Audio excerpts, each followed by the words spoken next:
네, 오늘은 두려워하지 말라라는 제목으로 함께 말씀을 나누도록 하겠습니다. 우리가 만약에 풍랑 가운데 이제 배에 타고 있다라고 생각한다면 어떨 것 같습니까? 그래서 제가 이 제자들이 어떤 상황이었을까가 궁금해가지고 유튜브에 한번 쳐봤어요. 그 풍랑 가운데 바다 이렇게 쳐보니까 지금 항공모함 같은 것들이 많이 나오더라고요. 근데 막 높이가 막 12m인 막 파도 앞에서 막 다가가는데 이 항공모함 정도면 무너지지 않잖아요. 그 갈 수 있더라고요. 그 뚫고 갈 수가 있는데 제가 만약에 그 항공모함에 타고 있었다면 두려웠을 것 같아요. 무너지지 않는다라는 확신이 있지만 그럼에도 불구하고 참 무서울 것 같다라는 생각이 들더라고요. 한번 궁금하시면 한번 유튜브에 한번 찾아보시기 바랍니다. 찾아보시면 제 말이 무엇인지 좀 알 수 있을 겁니다. 그렇게 풍랑 가운데 있다는 것은 정말 큰 어려움이다라고 할 수 있습니다. 그런데 심지어 오늘 본문 속에서 등장하는 제자들이 탄 배는 고기 잡는 배였고 2000년 전에 있던 건조된 그런 배였으니까 얼마나 낙후됐겠어요. 그 가운데에서 파도가 이르고 막 배 위로 물이 막 오르고 하면 물을 퍼내야겠죠. 그런 상황에서 두려움이 찾아오지 않았을까요? 마가복음 이전에 보시면은 이때 어떤 일이 있었냐면 오병이어 아시죠? 물고기 두 마리와 빵 보리떡 5개로 5천 명을 먹이신 사건. 그 사건이 일어난 다음에 이 일이 있었습니다. 이 일이 있었습니다. 예수님을 믿을 수밖에 없는 상황이죠. 예수님을 확실히 믿을 수밖에 없는 상황이에요. 그런 큰 기적을 보았기 때문에요. 그런데 그 기적을 맛보았음에도 불구하고 지금 제자들이 풍랑 가운데에서 두려움에 떨고 있다라는 겁니다. 근데 이거는 제가 앞서서 얘기했듯이 항공모함이 어떤 파도도 뚫고 갈 수 있다라는 이제 그런 과학적인 이제 사실들이 있습니다. 그럼에도 불구하고 그 풍랑이 있는 그 바다에 우리가 있는다면 두려울 수밖에 없다라는 거죠. 제자들도 마찬가지였어요. 예수님이란 큰 힘이 있었지만 큰 기적을 베푸실 분이 계셨지만 풍랑이 있는 바다 가운데 배 위에 물이 막 넘치니까 참 어렵다. 예수님이 오셨으면 좋겠다. 빨리 오셨으면 좋겠다. 두려운 마음이 엄습했습니다. 이런 어려움과 두려움, 이런 부분들은 우리도 또한 삶에서 겪고 있는 것 같습니다. 이미 겪어본 사람이 있을 수 있고 아직 겪어보지 못한 청년들도 있을 줄 압니다. 그러면 이 일을 어떻게 우리는 해결할 수 있을 것인가? 매우 난감해하며 큰 어려움 가운데 매우 난감해하며 좌절해하는 우리가 무엇을 할 수 있을까? 오늘 말씀 속에서 그 해답을 찾고 돌아갔으면 좋겠습니다. 먼저 우리의 어려움 가운데 하나님은 무엇을 하시나라는 생각이 들지도 모르겠습니다. 그러나 한 가지 분명한 사실은 무엇입니까? 예수 그리스도께서 우리를 위해 기도하고 계신다는 사실입니다. 무엇을 위해 기도하시는지는 후에 한번 알아보도록 하고요. 우리를 어려움 가운데 끊임없이 지켜보고 계시고 기도하고 계신다는 그 사실이 우리로 하여금 위로가 됩니다. 나 혼자 있지 않구나. 하나님이 날 보고 계시는구나 라는 믿음을 주기 때문입니다. 이것이 그냥 제가 하고 싶은 말이 아니라 로마서 8장 34절에 나옵니다. 한번 같이 읽어볼까요? 로마서 8장 34절 시작. 누가 정죄하리요? 죽으실 뿐 아니라 다시 살아나신 이는 그리스도 예수시니 우리를 위하여 간구하시는 자신이라. 아멘. 우리 어려움 가운데 간구하고 계시는 분이 바로 예수 그리스도라는 것입니다. 우리의 어려움, 우리의 삶의 터전을 바라보시며 기도하고 계신다는 말씀입니다. 하지만 우리는 그런 예수님을 생각하지 못하게 될 가능성이 매우 큽니다. 큰 어려움 가운데 말입니다. 큰 어려움 가운데 예수님을 바라보는 것은 참으로 어렵다 할 수 있습니다. 어려움 가운데 처한 사람들에게 가끔은 우리가 실수를 합니다. 하나님 감사합니다라는 말로 이 기도를 시작하기 때문입니다. 저 또한 이 하나님 감사합니다라는 이 이제 어구가 약간 관용어처럼 기도할 때 하게 되는데 가끔 가다가 좀 어려움에 처한 이제 성도들 하나님한테 기도를 할 때 하나님 감하다가 이제 멈춥니다. 저도 모르게. 어려움에 처한 분들한테 감사합니다라는 고백은 참 어려워요. 참 시험에 들 수밖에 없는 상황이거든요. 그것이 왜 그럴까요? 그건 어려움 속에서 너무 어렵기 때문에, 하나님을 그 어려움 가운데 믿기라는 참 어렵기 때문입니다. 우리는 그럴 때마다 우리의 힘으로 해결할 때가 많습니다. 그런데 그러한 태도가 당연한 일일 테지만 그 행동에 머물러서는 안 된다는 겁니다. 왜냐하면 그 상황에서 우리의 결과는 불보듯 뻔합니다. 바로 좌절이기 때문입니다. 우리의 힘으로 해결하려고 하면 우리는 분명히 좌절할 것이고 낙담할 것입니다. 혹시라도 나의 힘으로 해결했다 해도 또 다른 어려움이 찾아올 때 나의 힘을 의지하다가는 낭패를 보기 일쑤입니다. 그랬던 사람 한 사람이 등장합니다. 성경 속에서 열왕기상 19장 4절에서 이 엘리야라는 사람에 대해서 한번 나눠보고자 합니다. 19장 4절의 말씀입니다. 시작. 자기 자신은 광야로 들어가 하룻길쯤 가서 한 로뎀 나무 아래에 앉아서 자기가 죽기를 원하여 이르되 여호와여 넉넉하오니 지금 내 생명을 거두시옵소서. 엘리야의 이야기입니다. 지금 엘리야는 뭘 위해서 기도하고 있죠? 나의 죽음에 대해서, 나의 죽음을 위해서 기도하고 있습니다. 뭔가 다 패배자인 것 같잖아요. 근데 이 엘리야는 지금 현재 이 상황이 패배자인 상태가 아니에요. 곰곰이 생각해 보면 이때 직전에 어떤 일이 있었냐면 엘리야와 바알과 아세라 선지자 이야기 혹시 아시나요? 다들 이제 교회 학교에서 좀 들어봤을 건데 850명이나 되는 바알과 아세라를 섬기는 이제 선지자들과 이제 엘리야가 제사 대결을 벌입니다. 너희는 너의 신에게 절해봐. 그러면 하늘에서 불이 내려오는지 한번 대결해 보자라고 합니다. 850명이라는 사람이 있다고 생각을 해보면 여러분 어떨 것 같아요? 저도 한 그 정도 비슷한 사람들 앞에 서본 적이 있는데 거기서 말을 할 때 한 사람 한 사람 막 보면은 오히려 더 떨립니다. 너무 어렵습니다. 그런데 이 850명이 나에게 적대시하는 850명이 앞에 있는 겁니다. 그거 얼마나 무서울까요? 얼마나 두려울까요? 그런데 엘리야는 당시에 두려움이 없었어요. 하나님이 있는데 뭐가 두렵느냐. 그리고 이 제사를 드리기 직전에는 사르밧 과부의 아들을 살렸어요. 사람을 살렸어요.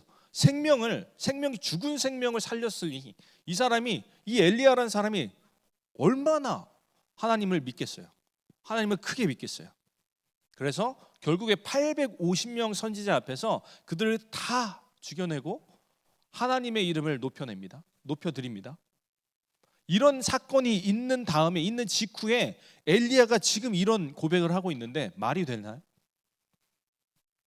하지만 이 상황 가운데 한 정황이 있습니다. 850명의 바알과 아세라 선지자를 죽였으면 그들을 지원하고 서포트해주는 아합과 이세벨이라는 이 왕이, 악한 왕이 조금 굽혀야 되는데, 자신의 뜻을 굽히고 죄송합니다 하나님 하면서 회개를 해야 되는데 오히려 내가 저 엘리야 죽이고야 만다. 모든 선지자가 죽은 것보다 더 심하게 내가 쟤를 죽일 거야 라고 하자 엘리야가 그때부터는 두려움에 휩싸이기 시작합니다. 그래서 하나님한테 고백하는 거죠. 나 죽기를 원합니다. 나 이제 못하겠어요. 한 끗 차이인 거죠. 하나님을 그렇게 담대하게 믿었던 이 엘리야와 하나님 날 죽여주시옵소서라고 두려움에 빠진 이 엘리야는 한 끗 차이인 거예요. 사실 850명도 이겼으면 이 두 사람도, 왕인 이 두 사람도 이길 수 있다라고 생각하지 않을까 싶은데 그런 생각을 하지 못했습니다. 이 엘리야는 그가 맛본 그 경험은, 그 감정은 무엇이냐면 좌절과 그런 패배감이었습니다. 압도적인 승리를 했음에도 불구하고 그가 느낀 감정, 그가 마음속에 이제 남아있는 감정은 패배감이라는 것입니다. 한번 생각해 볼까요? 여러분이 엘리야라면 어떤 상황이 펼쳐질지 저도 한번 엘리야를 좀 생각해 보자, 그에 대해서 공감하고자 한번 가정을 하나 만들어 봤습니다. 제가 한 최선이 있어요. 제가 생각한 최선이 있는데 어떤 일을 그 최선보다 더 몇 갑절 뛰어난 결과를 제가 이뤄냈습니다. 여러분도 그 결과를 이뤄냈다고 한번 가정을 해보시죠. 더 좋은 결과를 이제 낼 수가 없는 상황입니다. 그런데 더 좋은 결과를 내라고 나한테 압박하는 그런 상황이 있으면 여러분은 어떤 감정이 들겠습니까? 어렵다. 이것도 정말 어렵게 해낸 일인데 걱정이 태산일 겁니다. 저는 셀리더들하고 이제 항상 셀리더 모임을 하거든요. 셀리더 모임을 하면 결국 이제 종말에 마지막에 이제 끝날 때는 어떤 일이 일어나냐면 제가 고민 상담을 하고 있어요. 셀리더들한테 나 이런 걱정이 있어요 하면서 제가 그 고민을 해결받습니다. 셀리더들한테. 아무튼 감사합니다. 예. 그런데 제가 무슨 얘기하다가 이런 생각이 했죠? 아무튼 더 좋은 결과를 내라고 하는 그 상황 가운데 우리는 두려울 수밖에 없어요. 압박감이 있을 수밖에 없어요. 아합과 이세벨이 그렇게 핍박하는 상황 가운데 나의 힘으로 더 이상 해결할 수 없다. 내가 사람을 살리고 850명을 죽였지만 이 두 사람은 못 당해내겠다라는 부정적인 생각이 엘리야 마음 가운데 들어온 겁니다. 그리고 이젠 하나님 나 이제 차라리 죽여주십시오 라고 기도를 합니다. 그렇지 않겠습니까? 여러분들도 여러분의 힘으로 해결하지 못하는 문제가 우리한테 올 때 분명 하나님은 계실까? 하나님 차라리 이런 어려움이 있다 하면 나에게 찾아온다면 차라리 나를 죽여주세요 라고 원망하지 않겠습니까? 정말 어려운 상황 속에서 말입니다. 감히 하나님을 어찌 원망할까라고 생각하는 분이 계신가요? 그러면 저는 두 분류 중에 하나라고 생각합니다. 정말로 큰 어려움, 생사의 위기 가운데 있는 그 어려움을 못 만났거나 두려운 존재인 하나님으로 여기는 건 아닐까요? 하나님을 계속해서 두렵다 여기는 그 가운데 어려움이 해결되면 모르겠는데 계속 그 어려움이 끊임없이 일어난다면 우리 인간은 하나님을 연약하기 때문에 하나님을 원망할 수밖에 없을 겁니다. 어려운 가운데 하나님의 음성이 전혀 들리지 않는다라고 생각할 때가 있습니다. 하지만 그렇다고 하나님이 가만히 계신 겁니까? 아닙니다. 하나님께서 우리와 함께 하신다는 사실을 우리는 생각해야 됩니다. 우리를 위해 기도하고 계시고 우리를 바라보고 계신다는 그 사실을 우리는 알아야 됩니다. 두려워 떠는 우리의 모습을 바라보며 예수님은 간구하실 겁니다. 이 두려움을 뚫고 이겨내길 원하실 겁니다. 제자들은 49절, 오늘 말씀 49절에서 자신들에게 가까우는 예수님을 바라보며 뭐라고 얘기합니까? 저기 누가 온다고 합니까? 예수님이 온다고 합니까? 아닙니다. 유령이 온다. 이제 사리분별력까지 잃은 상태입니다. 이 제자들은 말입니다. 겁에 질려 있는 그 제자들에게 예수님이 그들을 욕하지 않았습니다. 야, 이거 믿음도 없는 놈들아 하지 않으시고 가만히 안심하라 하시고 파도를 잔잔하게 하는 모습을 우리는 볼 수 있습니다. 엘리야에게는 어떤 모습을 보여주셨나요? 열왕기상 19장 5절에서 8절 그 말씀을 보시면 아직입니다. 이 말씀을 보시면 천사들을 보내어 위로하였다라고 되어 있습니다. 떡을 먹이시고 물도 먹이시고 조금 더 너가 이 신앙에서 이 두려움에서 벗어났으면 좋겠어 하면서 서포트해 주시는 그 모습을 우리는 볼 수 있습니다. 우리는 이런 예수님을 기다려야 됩니다. 여러분들에게 분명 하나님께서는 도움을 허락해 주실 겁니다. 그럼 방금 나왔던 말씀 이렇게 도움을 주셨음에도 불구하고 제자들은 금방 일이 해결됐습니다. 그런데 엘리야는 하나님에게 반박합니다. 어떻게 반박하는지 19장 10절의 말씀입니다. 함께 읽겠습니다. 시작. 그가 대답하되 내가 만군의 하나님 여호와께 열심히 유별하오니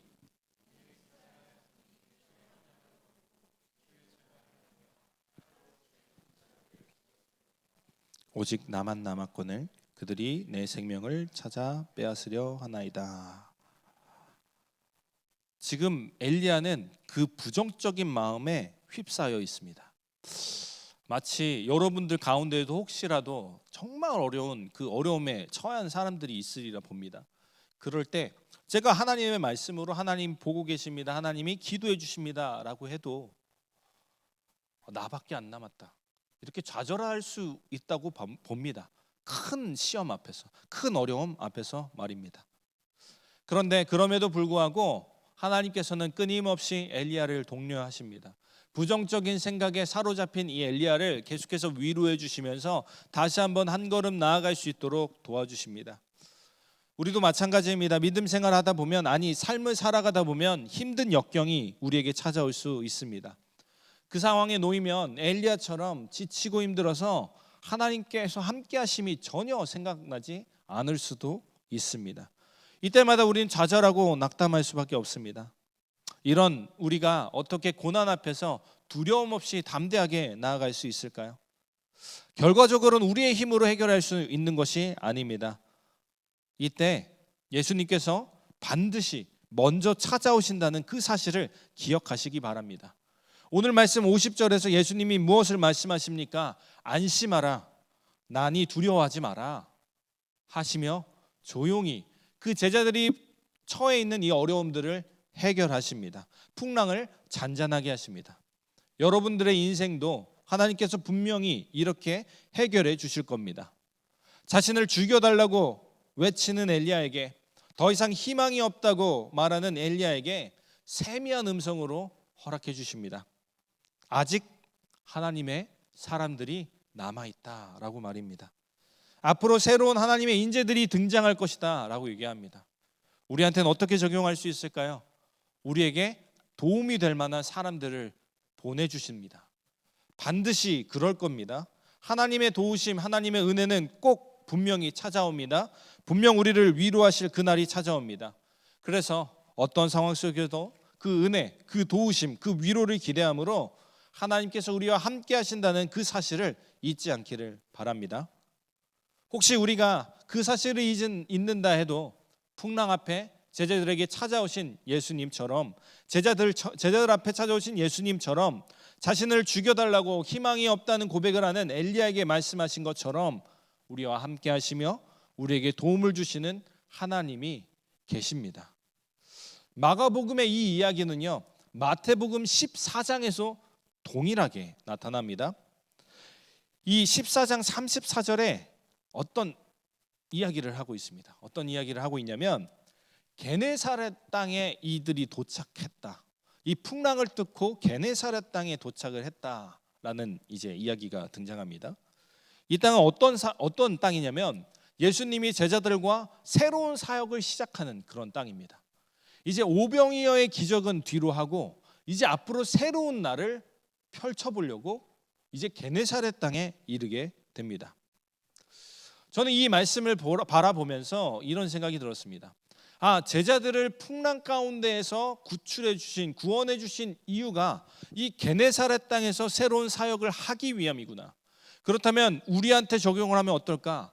우리에게 하나님이 은혜를 주시고 도움을 주신다는 것은 하나님이 게네사렛 땅에서 새로운 사역을 하길 원하는 것이다 라고 볼 수 있는 것입니다. 우리가 만약에 은혜를 받았다, 하나님의 도움을 받았다면 여러분들은 복음의 사명자로 나아가야 됩니다. 우리를 어려움 가운데 돕고자 하시는 그 이유, 그 이면 속에는 우리가 하나님의 복음을 전하기를 바라는 하나님의 의도가 있음을 우리는 기억해야 합니다. 게네사렛 땅은 새로운 사역의 땅입니다. 우리의 땅은 어떤 땅입니까? 하나님이 예수 그리스도가 다시 오시는 그날까지 우리는 하나님께서 완성하실 그 나라를 차근차근 완성시켜 나아가야 합니다. 어떤 일을 할 수 있을까요? 사랑을 전하며 복음을 전하는데 어떤 일을 할 수 있을까요? 예수님이 하셨던 것처럼 동일하게 하는 사역을 할 수 있지 않을까요? 풍랑 가운데 갈팡질팡하는, 전전긍긍하는 사람들에게 우리의 도움을 주는 것은 어떨까요?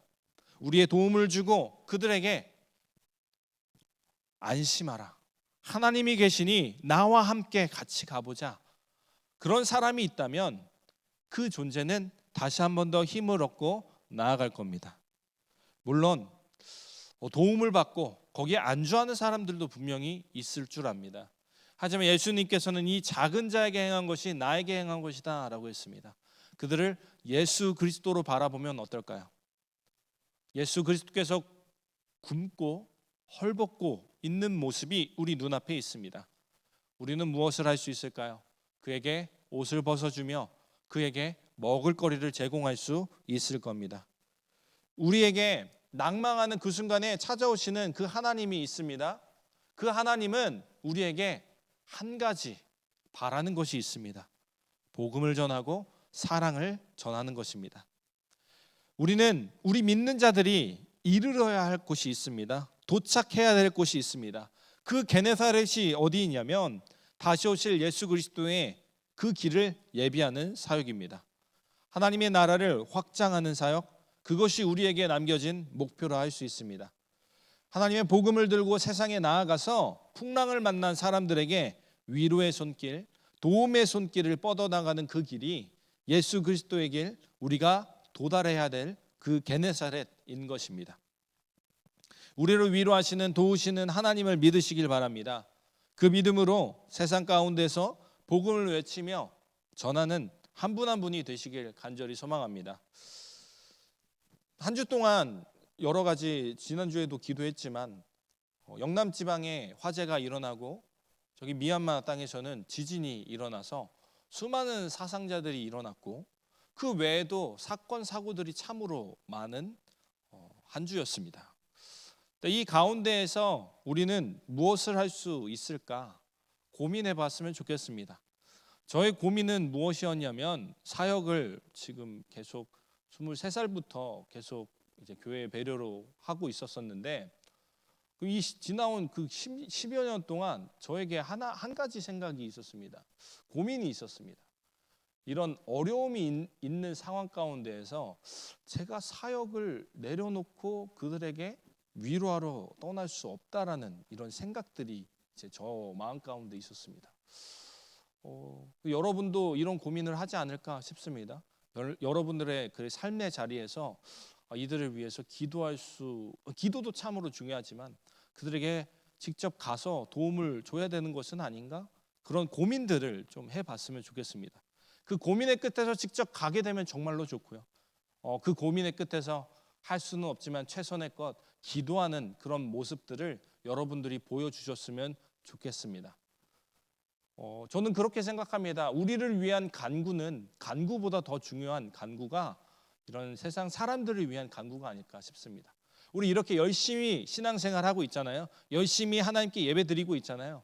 이렇게 의로운 길을 하나님의 나라를 바라보고 살아가는 우리들의 필요는 하나님께서 채워주실 겁니다. 그 믿음이 있기 때문에 사실 우리의 간구보다 다른 이들을 위한 간구가 더 필요하다라고 할 수 있습니다. 여러분들이 다른 이들을 위해 기도할 때, 간구할 때 예수 그리스도는 우리의 삶을 위해서 기도하고 계시고 우리가 이 삶 속에서 어려움들을 그런 풍파들을 이겨낼 수 있도록 기도하고 계십니다. 그런 예수님을 믿고 끝까지 함께 이 세계를 위해서 기도하고 하나님이 허락하신 우리의 생명을 이 세계를 위해서 사용할 수 있는 우리 모두가 되길 간절히 소망합니다.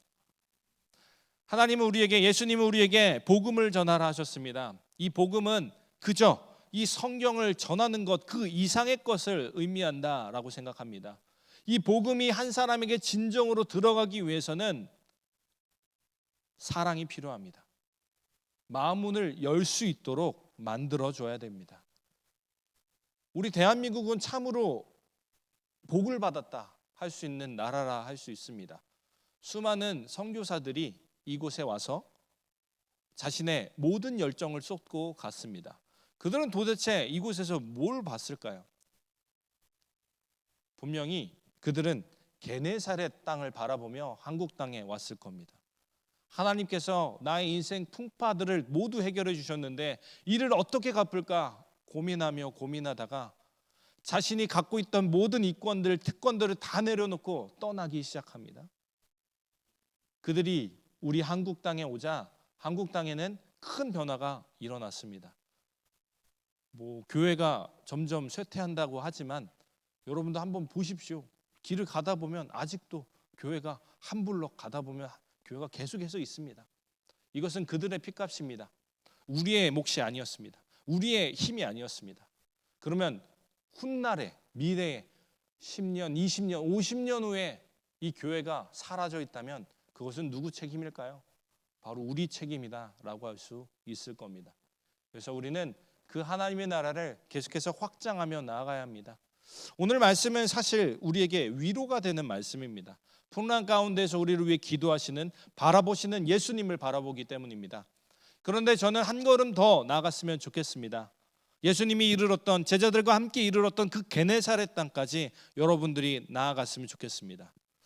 물론 여러분들이 처한 환경 때문에, 어려움 때문에 그것을 위해 지금 절실히 기도할 수 있습니다. 그것이 잘못됐다 저는 생각하지 않습니다. 하지만 그 이후에 여러분들이 게네사렛 땅으로 꼭 갈 수 있기를 간절히 소망합니다. 이 시간에 함께 하나님의 사랑에 대한 찬양을 불러볼까 합니다. 조금 생소한 찬양일 수도 있는데 가사에 집중해 보면서 우리 한번 이 찬양을 고백해 봤으면 좋겠습니다. 후렴 부분에 이런 말씀이 있습니다. 그 사랑이 내려와 날 자유케 하셨네. 영원히 나는 주님의 것. 이 자유케함이 어떤 것인지 1절 가사를 보면 고난 중에 주 음성을 들을 수 없다 해도 참된 진리 되신 주가 나를 붙듭니다. 폭풍이 몰려와도 험한 길을 간다 해도 믿음의 두 손 들고 주를 신뢰합니다 라는 고백이 있습니다. 하나님 우리를 자유롭게 하십니다. 우리 어려움들 가운데에서 그 어려움을 들고 아등바등 애쓰는 것이 아니라 그 손을 놓게 만들어 주십니다. 그리고 우리에게 자유를 허락해 주십니다. 하나님의 사랑은 우리를 자유케 합니다. 그리고 하나님을 노래하게 만듭니다. 한번 이 찬양 가사에 집중해서 함께 고백했으면 좋겠습니다.